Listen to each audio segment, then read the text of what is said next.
Olá, gente, tudo bem? Bem-vindos ao novo episódio do Battistini Talks. Agora aqui com meu amigo Silvio Lazzarini. Obrigado, hein, Silvio? Obrigado a você. É um milagre você estar aqui. Obrigado depois da sua agenda corridíssima, hein? Muito corrida. Quantos quilômetros você anda naquele restaurante todos, hein? Ai, nem tem ideia. Umas 3 horas no final de semana. É. Entendeu? Incansável. Não, eu gosto. É incansável. Tá, eu aprendi com 3 grandes restaurateurs. Né? O pai do Rogério Fasano. Outro, o meu queridíssimo amigo Giancarlo Bolla. Puxa.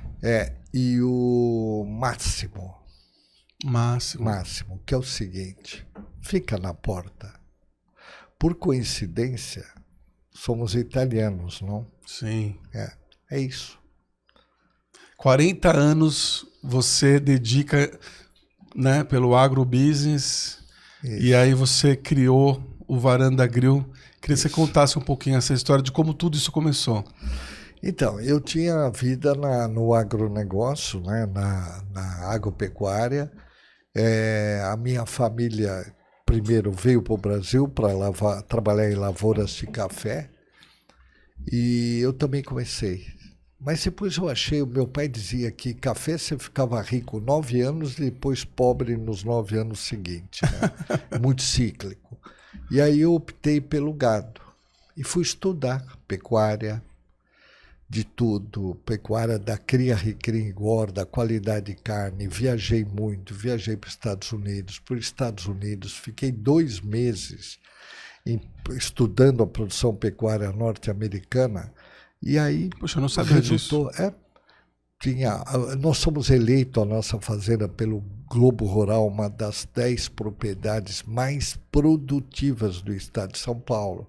Aí eu tive uma vida também muito ligada ao agronegócio sustentável. Sempre defendi isso, tá certo? Tenho orgulho de ter sido um dos 18 conselheiros da Amazônia. Fui membro do Greenpeace. Difícil entender, né? Acreditar até. Mas é verdade. Puxa, eu queria... Hoje o Varanda Grill ele é conhecido como uma das carnes de maior excelência, de qualidade. Queria saber como que você chegou nesse estágio. Nós somos sócios do Cara Preta. Sim. E lá no Cara Preta nós temos uma especificação de produção que é um novilho 3/4 Angus, que significa que 75% do sangue dele é Aberdeen Angus. Esse sêmen é importado dos Estados Unidos. E esse sêmen ele tem a qualidade genética da produtividade e da antecipação, da precocidade, que a gente chama tecnicamente. Significa que ele termina mais cedo, com grande qualidade. Entendeu? Aí ele tem a certificação Angus, que é muito importante, Ricardo. O que tem de gente usando o nome, o santo nome Angus em vão, você não acredita. É mesmo? Isso é um desrespeito. Eu fui produtor e é um desrespeito que você comete para dois entes, 2 lados. O produtor e o consumidor. Porque o consumidor é enganado. Tá? Pela lei, você é obrigado a dizer o seguinte: eu tenho aqui picanha Angus, mostra a certificação. E o restaurante é obrigado a levar a peça na mesa e mostrar a certificação. Tem Entendeu? restaurantes grandes hoje que... Tem. Infelizmente tem. Tá? Quer dizer, esse é um princípio muito, infelizmente, do Brasil, que a gente tem que acabar com isso. Que é a falta de compromisso com a verdade, a falta de compromisso com a sociedade também. Para quem não entende, né, muito, por que o Angus é uma carne super premium, a mais assim procurada, e essa importância com que você fala da certificação? Ela nasceu na Inglaterra, no Reino Unido, perdão. E você tem a Europa continental e as Ilhas Britânicas. Na Europa continental, o gado era utilizado para várias finalidades. A maior delas, trabalho e um pouco leite. Então o gado ele servia para movimentar ferramentas de trabalho de agricultura. No Reino Unido, ele era especificamente para engorda, entendeu? Então foi tendo desenvolvimento genético muito interessante. E os britânicos, por causa disso, comiam muita carne grelhada. Diferente dos europeus continentais, os franceses e os italianos. Tem até uma passagem assim, contar rapidinho. 1762, se não me falha a memória, o embaixador britânico respondeu o seguinte: os italianos e os franceses não sabem comer carne, porque a carne deles é cozida por muito tempo, entendeu? Por quê? Porque eram animais velhos. Nossa! De grande, 12, 13 anos de idade. E aí, voltando à tua pergunta, o Aberdeen Angus foi selecionado geneticamente para carne, tanto quanto o gado Wagyu, tanto quanto outros peixes, o bacalhau, que tem a propriedade de guardar a gordura dentro da carne, entendeu? Entendi. Hoje você tem quantas casas do Varanda Grill? 3. 3 casas e tem a Intermezzo. Sim, a Intermezzo é um entreposto. Né? A Intermezzo, como o nome próprio diz, italiano significa intervalo. O intervalo entre a produção e o consumidor. Entendeu? Olha, não sabia, por isso que chama Intermezzo. Queria que você falasse um pouquinho, porque você é um cara, uma pessoa muito engajada, né, com a política social.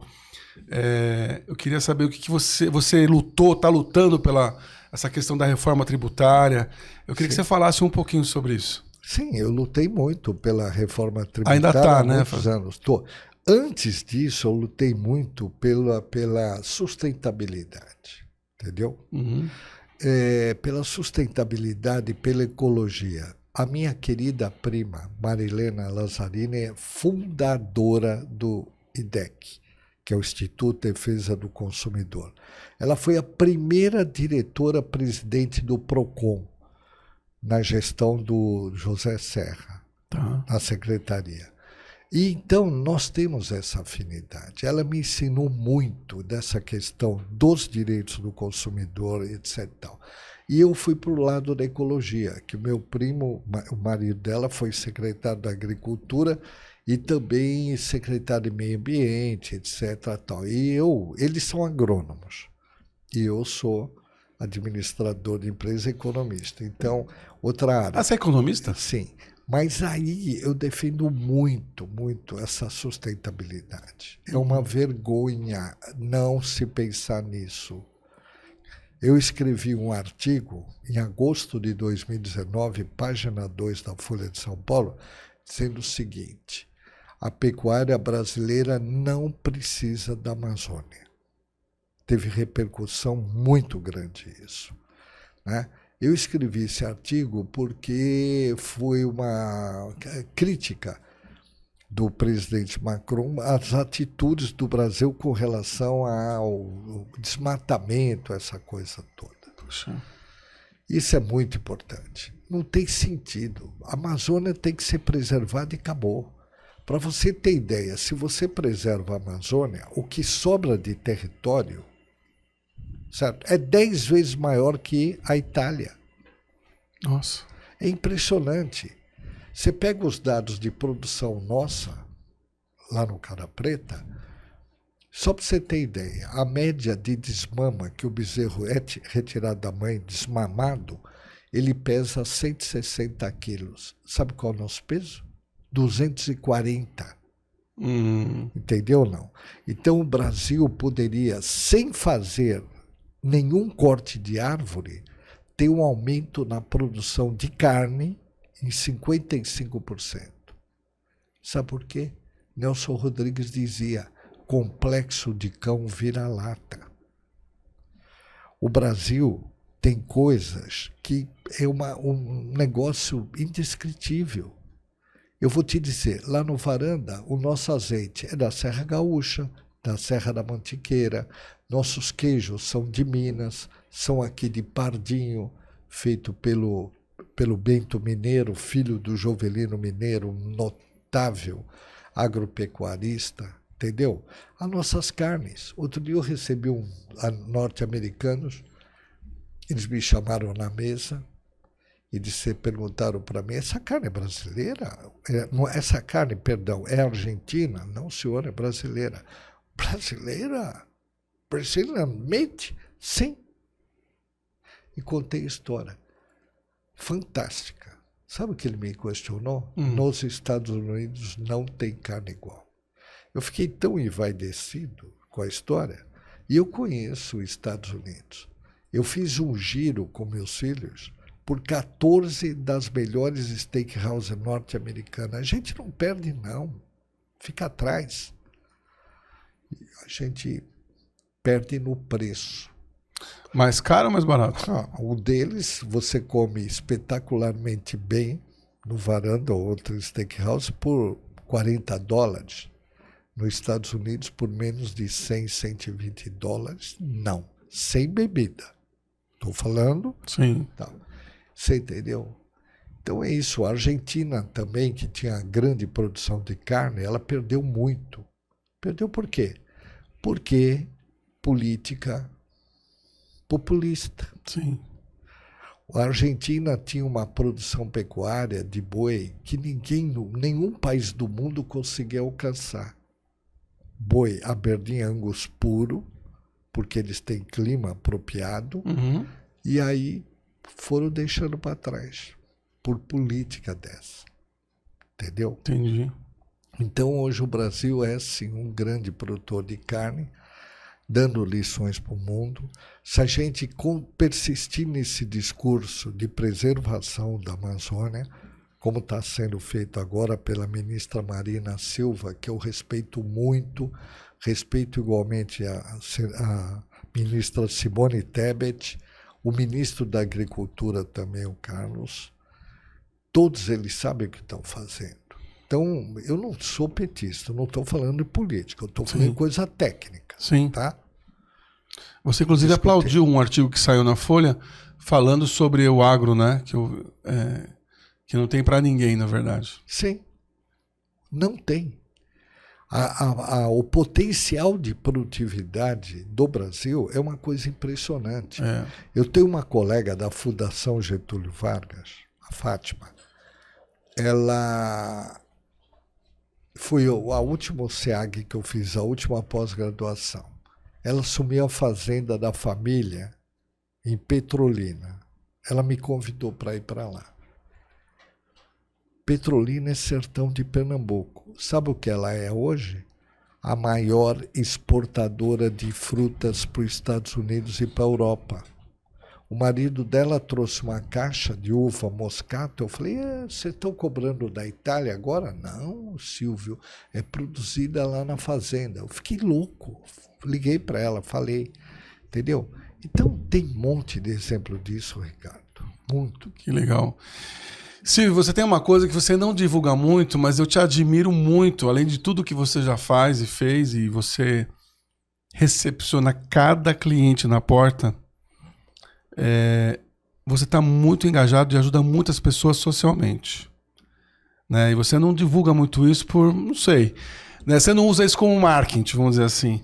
Não. Mas eu queria que você falasse um pouco, porque eu fiquei impressionado quando eu fiquei sabendo, assim, me nominaram, assim, as ações sociais que você faz, né? Desde ajudar pessoas na favela, a questão do engajamento de pessoas com deficiência, a fábrica de pães, que eu não sabia que você tinha. Olha, você nunca me contou isso, eu não sabia que você tinha uma fábrica de fazer pães, que aquele pão de alho, todos aqueles pães maravilhosos que você, né, oferece no Varanda Grill. Podia falar um pouquinho? Sim. Bom, primeiro, essas questões. O Varanda tem uma política de valorização dos empregados. Sim. Certo? Você vê, começando lá, a nossa gestora de vinhos, que eu qualifico como uma das grandes conhecedoras de vinho, em São Paulo, Brasil, a Valquíria Pereira.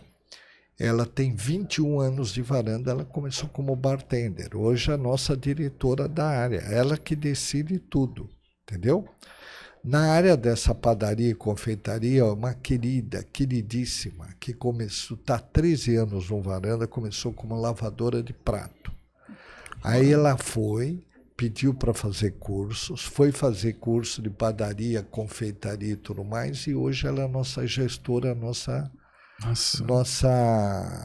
gerente da área. E veio anunciar para mim, toda feliz, e me emocionou muito, que ela tinha comprado um apartamento, ao lado da estação Tucuruvi. Aí eu virei para ela, para com isso, que eu sou italiano, comecei a chorar aqui. Hein?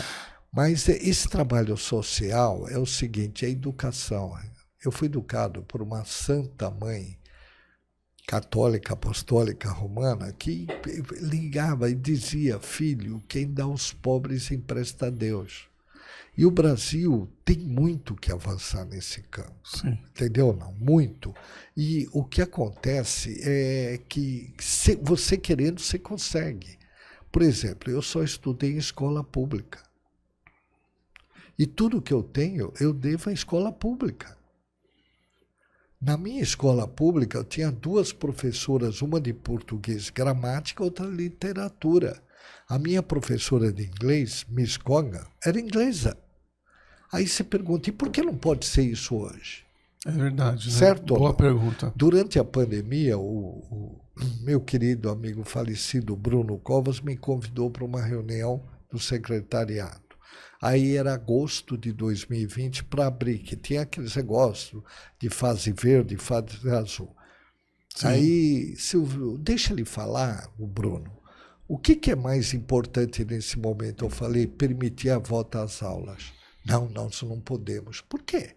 Porque a escola pública não pode acompanhar a escola privada. Como assim? Então, dote a escola privada de condições para isso. Uhum. E aí, é aquilo que você falou, não gosto de falar muito, mas eu acho que a gente pode servir de exemplo. Nós temos uma assistente social, a Giovane, contratada lá, tá certo? Full time, para fazer esse elo junto às favelas. Junto aos centros comunitários, centros mais carentes, tudo, né? E aí nós temos também um acordo com a CETEC, né, da Federação Espírita do Estado de São Paulo, a Casa do Caminho e tudo, e eles dirigem profissionais para a gente. Você vê que lá no Varanda tem uma molecada. Tem. Entendeu? Muito distintos, inclusive. São selecionados e treinados para isso. Muito distintos, entendeu? O seu grupo. A gente cumpre todo o rigor da lei com as pessoas com deficiência. A queridíssima senadora Mara Gabrilli, se ela estiver me ouvindo, um beijo. Ela vai ouvir. Vai. Ela é minha querida chefe e tudo. Eu admiro muito. Vocês não têm ideia que mulher, que esse valor. E ela me influenciou muito na questão de acessibilidade, atendimento ao deficiente, entendeu? Tanto é que o Varanda é modelo disso. E é obrigação a gente ter isso, Ricardo. Não dá. Por exemplo, bloquear uma calçada para botar mesinha lá para ter. Como assim? Você tem que dar o direito da passagem ao pedestre. Você é contra, né, esses puxadinhos? Total. É mesmo?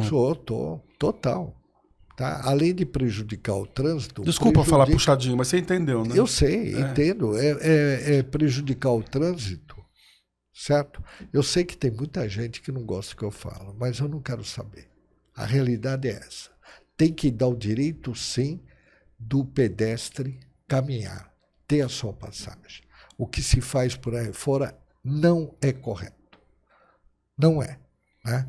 Restaurante, por exemplo, que não dota acessibilidade e atendimento ao deficiente físico. Vá a qualquer um dos varandas, vai ver.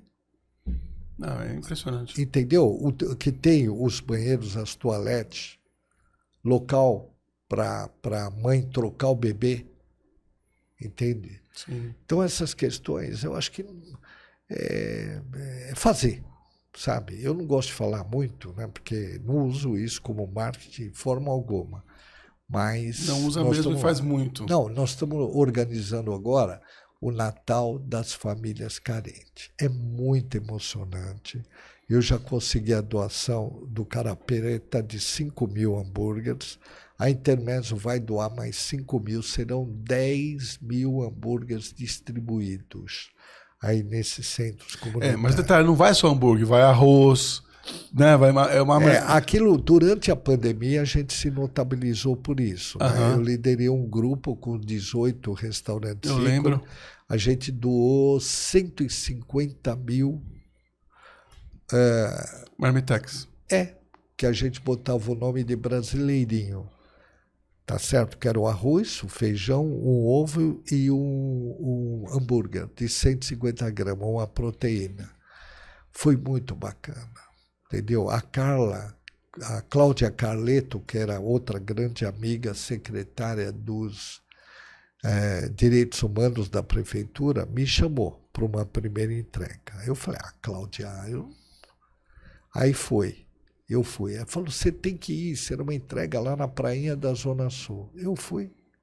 Quando saí do carro, 3 garotinhas. Mamãe, eu vou comer. Você acha que tem cabimento? Não, é pra... Sabe, eu entrei no carro e não consegui mais ficar ali. Você entende? Isso é uma coisa muito difícil. Então é um problema gravíssimo que a gente tem que atacar. E parabéns, porque você não fica só nas palavras, né? Você vai lá e vai na ação. Vou mesmo. Posso te perguntar sobre política? Ai, meu Deus. Eu queria saber se você está feliz com o PSDB, porque você é um dos fundadores. Então, não. Entendeu? Não. O PSDB fugiu da social-democracia e foi muito uma coisa de vaidade pessoal, né? Eu me lembro dos grandes políticos que existiam que fundaram o PSDB, como Mário Covas, Ulisses Guimarães, Sim. Franco Montoro, entendeu? Presidente Fernando Henrique, do qual eu sou muito amigo. Sim. Né? Você lembra? Lembro do evento que nós fizemos. Sim, o evento que ele apareceu. E você levou ele lá para cumprimentar o pessoal. Sim, não, eu não levei para cumprimentar. Ele foi atrás de mim com uma garrafa de vinho aqui no braço. Você não lembra disso? Virando para mim e falou, Silvio, posso? Entendeu? Eu olhei para ele, presidente, o senhor manda. E era uma garrafa, eu lembro de um vinho espanhol. Falei, eu tenho melhor aqui, quer trocar? Foi uma brincadeira. Mas você lembra dele lá? Sim. Você lembra a senadora Mara Gabrilli também. Enfim. E muitos secretários, né? Que também... Aliás, o Varanda Grill, ele recebe a cúpula do Brasil, né? Eu acho que você deve encontrar muitas pessoas importantes. E como que é esse seu network, esse relacionamento com essas pessoas, né? Eu procuro... eu aprendi muito com o Mário Covas, um brilhante governador, que ele dizia assim, em política você não pode ter inimigos. Você tem adversário, inimigo não. Entendeu? Tanto que ele conversava muito, transitava muito e tal. O PSDB se notabilizou por isso, sem radicalismo. Entendeu? E eu acho que agora nós estamos no PSD do Kassab. A senadora foi para lá e eu tive que ir junto, eu vou junto também. Entendeu? Então, nós estamos trabalhando também junto com o governador, certo? E o importante para nós não é fazer a politicagem, é fazer a verdadeira política. Pensar na cidade de São Paulo, no estado de São Paulo, para o bem. Entendeu? Sim. Isso. Eu acho que essa força, né, de unir, de a gente procurar sempre pro bem é o que vai ajudar, né? Sim, é isso. Qual a diferença entre inimigo e adversário? Não, toma, pode tomar, porque tá... Inimigo. O que o Lula procura fazer, às vezes, de forma errada, sabe?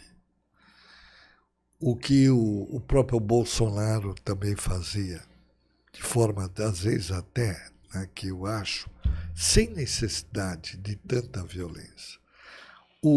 A verdadeira política, ela pressupõe que tenha o contraditório, de você respeitar a opinião dos outros e você vencer pela democracia.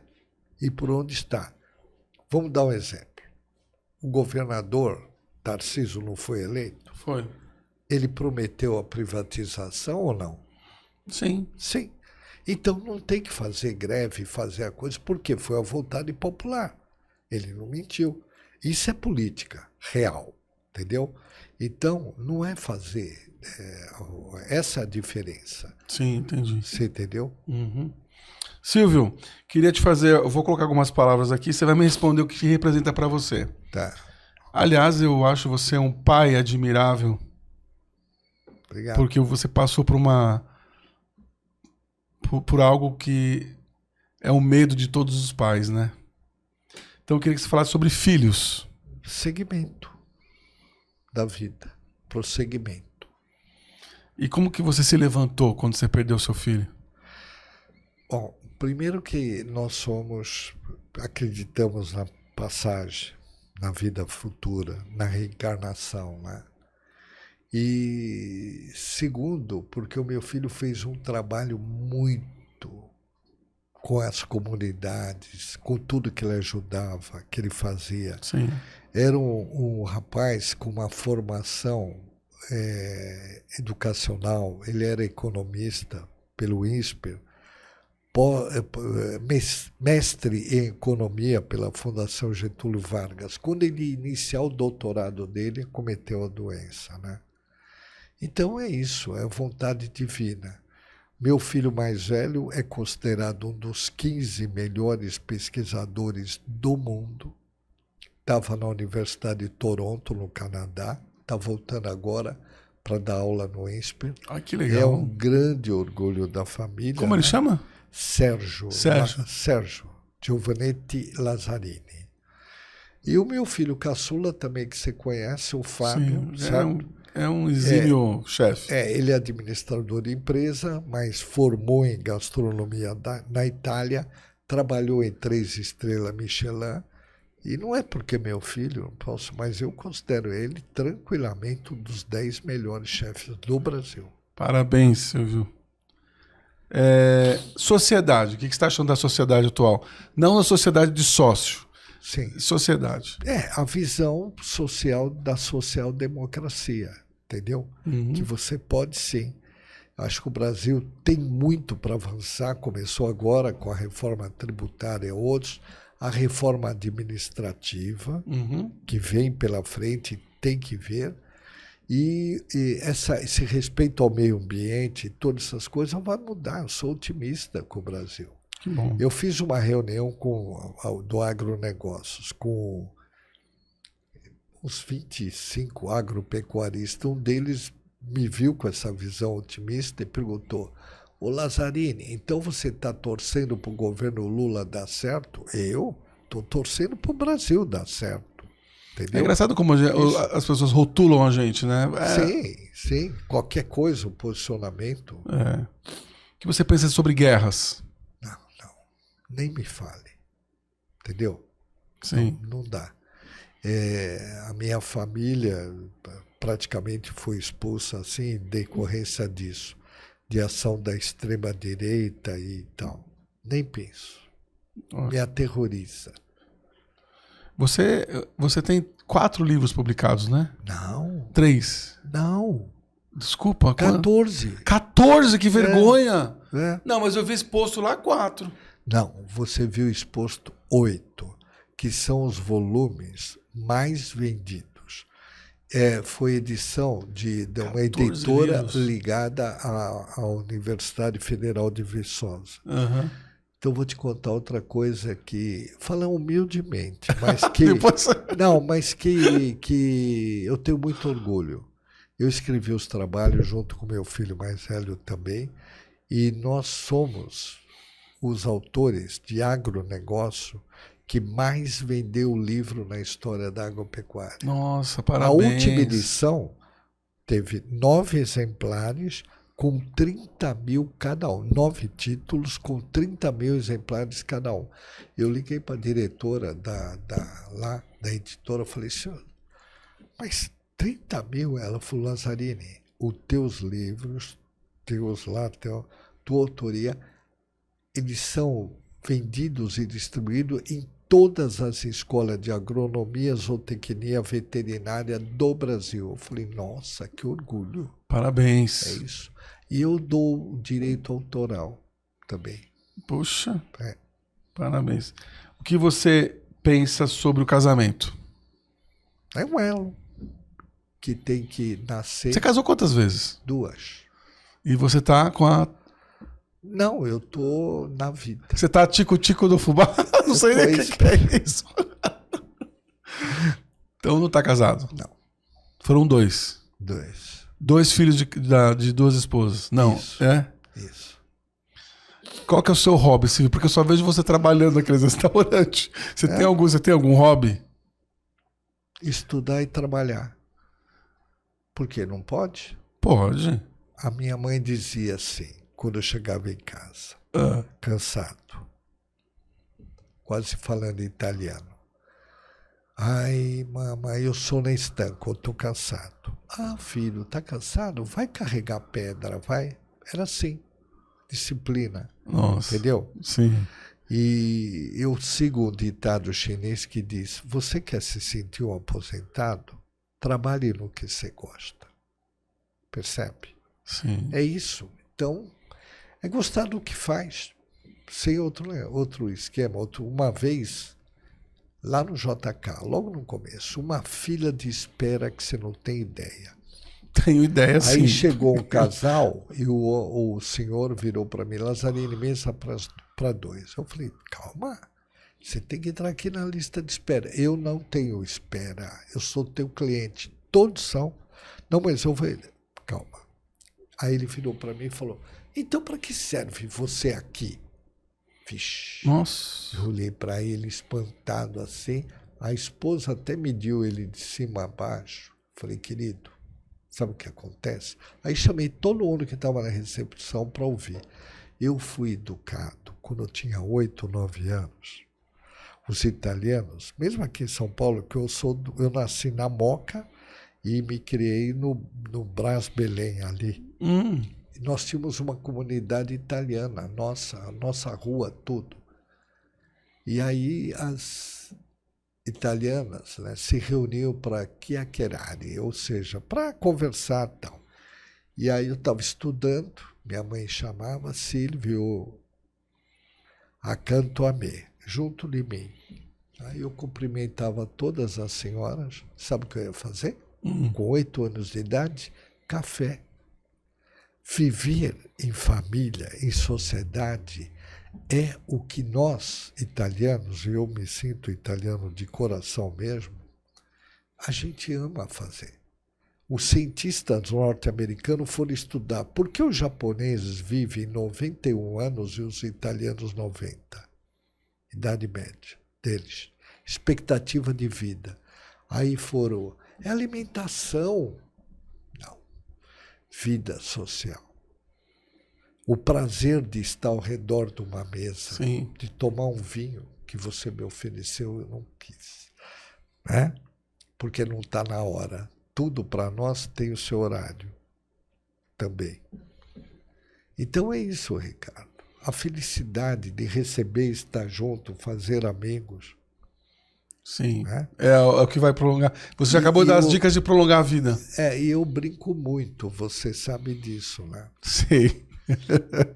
Tá, eu já cheguei aqui, perguntei no estúdio, tem algum corintiano? Um se apresentou. Aí eu falei para ele, nossa, você não tem nada. Tal. Você entendeu? Sim. Segue. Silvio, eu vou te fazer uma pergunta, eu quero que você me fale a verdade. Você prefere comer na sua casa ou nos seus restaurantes? Em casa? Em casa? Não. Você vai pra cozinha?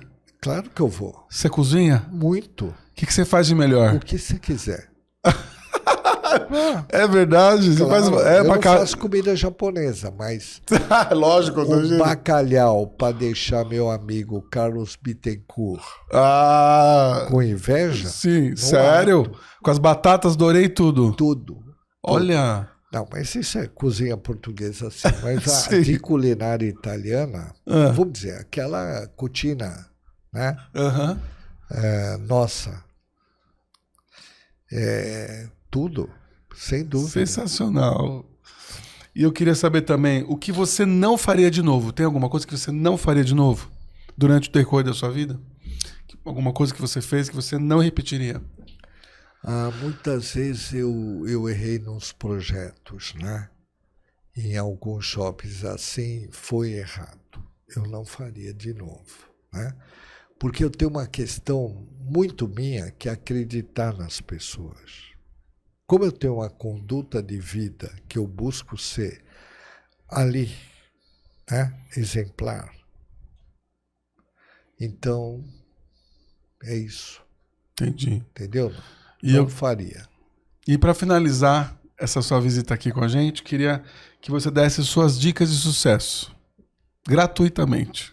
Dica de sucesso é o seguinte, eu acho que quando abriu Varanda, logo em seguida, 2 anos depois, eu lancei a nossa visão. Ser a melhor steakhouse do Brasil.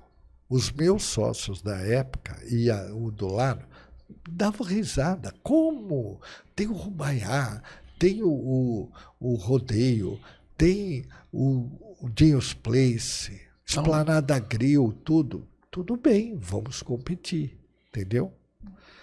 E sempre com muito respeito. Tanto é que eu sou amigo do Belarmino, do Rubaiá, a querida amiga Silvia, do Rodeio, a Silva Macedo, né? Uhum. E também todos eles são meus amigos. O Harry Kozer. O Harry Kozer, né? E, enfim, mas eu acho que é predestinação. Você chegar e ter aquilo. Eu vou fazer diferente. Eu não quero competir como liderança de custo, ou seja, sabe, preço. Não. Quero ver qualidade. E aí eu aprendi com o Máximo Ferrari, querido, também algumas coisas. O que precisa ter um restaurante? Quando ele tinha o Máximo aqui na Alameda Santos, eu ia lá. Ele gritava lá de cima, ele tinha um piano bar, Silvio, como está? E tchau, Silvio. E aquele encanto dele que só ele tinha. Aí eu perguntei para ele uma vez. Ele me disse o seguinte, o restaurante precisa ter ambiente. E quem lembra do Máximo Restaurante vai lembrar disso. Serviço exemplar, que é o que a gente busca ter no Varanda.